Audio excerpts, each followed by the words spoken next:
Alright guys, welcome back. I'm RB, and it's raining outside, which means only one thing. It's all on the farm, which is great, because it gives me the opportunity to get some of my stuff done. I'd like to start back in on this today. This is a project we started a year and a half, almost 2 years ago now. Restoring a 1935 Gibson Garden Tractor. Got it all laid out here. I started the video the other night, and I found a potential showstopper. Anyways, yeah, let me show you what I found and what we might have to do with that. Alright, so the other night I came out here, and I know the next thing I need to do is go ahead and put the transmission back in, involve putting the cross brake back in, and everything. That's where we need to start. And so I came out here and moved this around, and I'm like, cool, it turns, right? But I noticed it's turning just one side, not both sides. So I'm like, oh no, it's busted on the inside. So I was so depressed. I said, okay, that's it. Done for tonight. Boom, stop. I'm going to last very long. So I got this crazy idea. So, well, let me try to see, because that side's turning, if I can put the drum back on this side, and if it turns. Oh, behold, it turns. Okay? Now, I just discovered this a little bit ago, and I don't know a whole lot about rear ends. I wish I knew more about how the rear ends work and the pinion and all that fun stuff, and I just don't know. So, gotta learn more. So, I know that one's working. Come over here, we know this one's working. Okay? So, can we turn both of them at the same time? We can. So, we are okay. Yes, the way these things drive, I believe that this is one of those things, like if you get one wheel up off the ground, then it doesn't have traction and all that. So, instead of lift it out, I'm not going to fret about this any further. I really want to get that transmission in. So we're going to get set up, and that's what we'll do today. So, yeah. Okay, so I got the cross member that the transmission bolts to in. I didn't record it. I kind of got to finagle bolts. I had a bunch of bolts donated to me for this project, so that's what I'm using. The original bolts were in pretty bad shape, and they were mix and match and some busted bolts and all that. So definitely helps out. I estimated like it was going to be $300 in bolts if I had to go buy new bolts. So definitely appreciate it. So anyway, so I got the cross member in. Next thing is to finagle the transmission in and get it bolted up. We will have a space in here, which is fine. I got a piece of rubber that I need to build a bushing out of. So yeah, let's continue on. All right, looks like she's coming right along. Got the transmission bolted up there. I do have a bearing in the front that needs to be replaced. So I'm not going to work anymore on that side. Figure out what's next. I think I may try to go ahead and get the back hubs back on the axles. Got to do a little cleaning on those. I'd like to be able to get this thing at least rolling. That'd be cool. All right, so I took a minute and ran to town. Had to get a new bearing, as I was saying. Was able to find that. Good. And then for this hub here, I needed some studs. So the old ones just busted off when I took them out, and they were in really bad shape. I had bought some previously off the internet, and they aren't going to work. They're the wrong ones. But I was able to go up to the store and found the right ones. So we got those now. Got some new wheel nuts. So we're in good shape there. Should be able to clean these up. Be nice to get it back together this afternoon. So yeah, I'm going to get busy and do that. Okay, guess I should go ahead and get you guys caught up. Just been doing a lot of organizing, cleaning. I had to sort through some stuff to find some primer. So I got this ready for the rear hubs to go back on. And I've been working on the hubs. I got them all cleaned up and went ahead and threw some primer on them.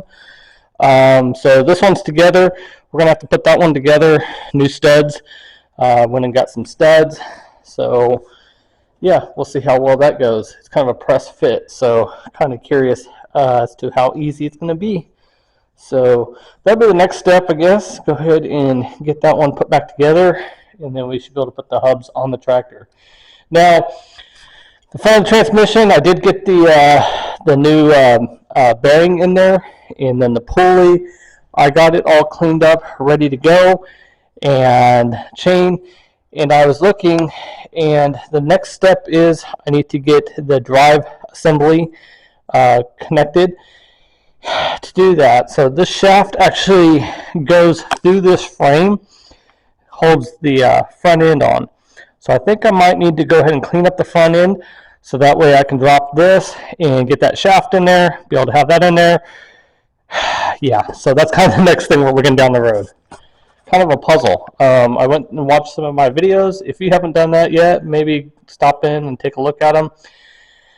Trying to get this thing figured out, so no instructions. Okay, so I've never done these kind of studs before. Usually the ones that I've dealt with have grooves and they seat in really well. These don't have no groove, so they're just kind of a press fit. So what I've done is I've got three of the studs through, and then a couple bolts just to keep it in line. I don't know. What I'm going to do is turn it over and pound on it and see if I can't get these to set. I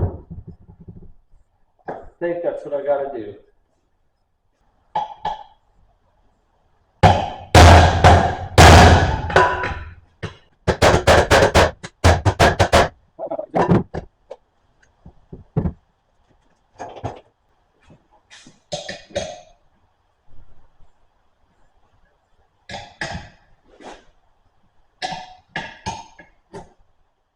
All right, after some persuasion, I think I got these back together. I'm ready to put them on the tractor, I think. So I've already cleaned up the shafts and everything. I'll probably get the keyways all lubed up, and we should be able to put them on. So I think that's the next step. All right, not the best view, not the best lighting, but at least we can see what we're doing.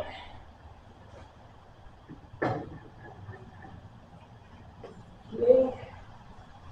Just like that. Grab my little hammer.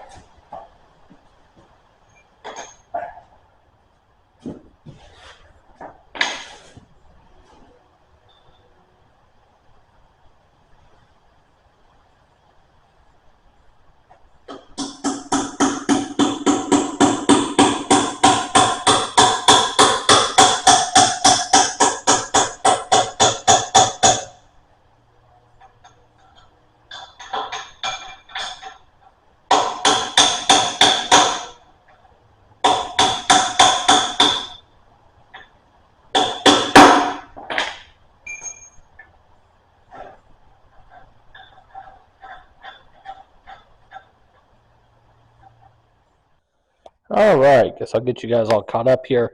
So I went ahead and mounted the gear on the front of the transmission.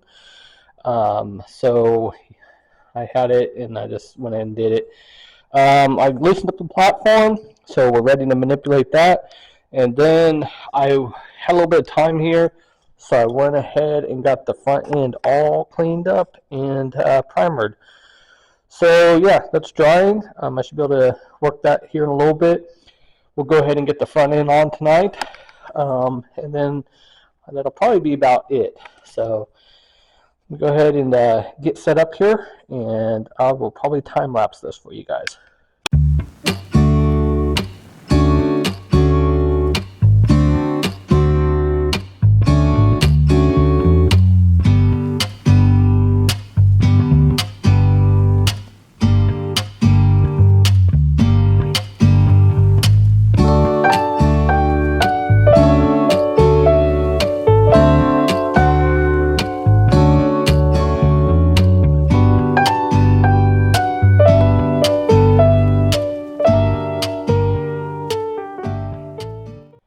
Okay, like that, we've got it on there. Now, I need to look and see if I've got some longer bolts, because the bracket for the front blade goes on that bolt as well, and I just don't think these are long enough. So I'm going to do some finagling there and a couple other little things, and then we'll catch up and see where we're at. All right, I think that's enough progress for one day. It's starting to get cold out here, so I think I'm going to go in, probably get this video together and get it posted for you guys. So made quite a bit of progress on it today. I like what we got done. Probably next time we'll go ahead and get the chain and sprockets and everything all on there and adjusted, and then probably start working on levers. I think that's where we're at. We might do the front end. I think I need to probably do the front bolsters first. That way we can hook up all that linkage. So yeah, plenty to go. Still got plenty of parts on our shelves. So yeah, we'll be continuing to work on this. Hope you guys enjoy this kind of content. Sorry I didn't film more today. It's just so tedious in trying to figure out where I left off and all that fun stuff. So we'll get back in on this, and be nice to get this thing completely done and out of here. We got another project in the works. Next will be this. I can't wait. So I'm ready to start on that. But we got to get all this other stuff fixed first. If you would, leave me a comment, like, subscribe, all the fun stuff. Thank you.